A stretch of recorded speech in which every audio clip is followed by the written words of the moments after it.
这把 Trump vừa mới kết thúc chuyến công du tại Trung Quốc. Trước đây mình cũng nhiều lần nói về quan hệ Mỹ Trung rồi.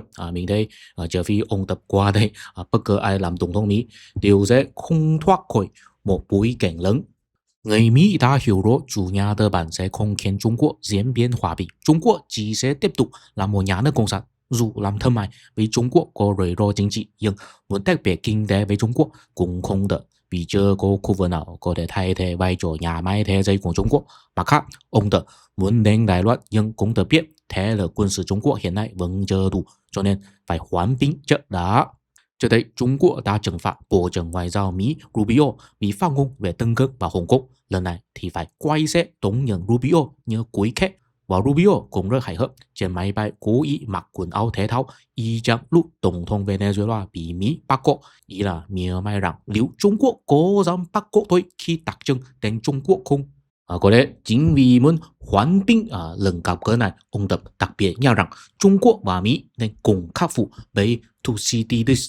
Xuất xứ của thuật ngữ này là từ sử gia Hy Lạp cổ đại Thucydides bàn về chiến tranh giữa Sparta và Athens rằng khi một cường quốc mới trỗi dậy từ Athens thì khó tránh khỏi xung đột với cường quốc cũ từ Sparta.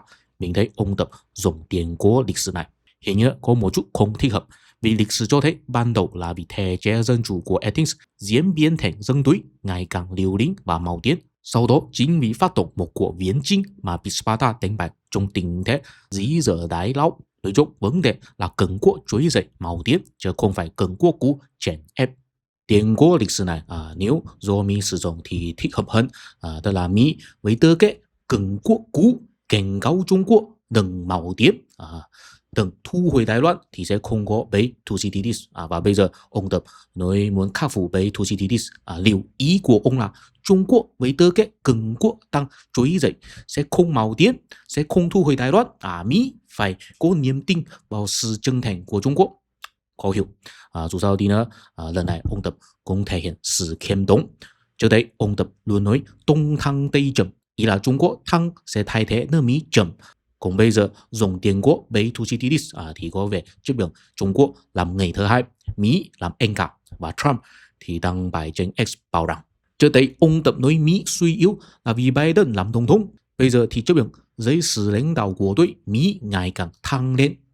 Cái mình thấy đó chỉ là hai bên lợi dụng nhau để thao tác dư luận thôi. Trước đây mình cũng đăng post để hỏi khán giả nên bàn về lần gặp gỡ này như thế nào để tránh lặp lại nội dung cũ. Sau khi tổng hợp các ý kiến và nhìn thấy sự thay đổi của ông Tập cùng bài đăng trên X của Trump, mình xin đưa ra một câu hình mấy: chiến tranh nhận thức.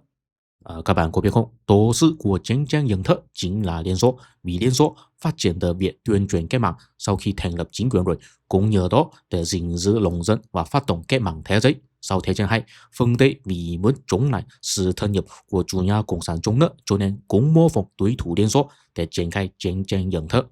Nhưng mà đến nay, việc Mỹ bom chết lãnh tụ tối cao cũ của Iraq và bắt cóc tổng thống Venezuela cho thấy chắc chắn có người dám cấu kết với Mỹ. Động cơ của họ có lẽ không phải là lý tưởng, mà là không chịu nổi kinh tế trì trệ của nước mình nữa. Và hiện nay Trung Quốc cũng không nói Đông thăng Tây trầm. Điều chơi chỗ này cho thấy về mặt lâu dài, chiến tranh nhận thức không khắc phục được sự chênh lệch về thế lực kinh tế và trình độ công nghiệp. Tiếp theo mình sẽ bàn về giới hạn của chiến tranh nhận thức, và từ đó bàn về tình thế Đông Á.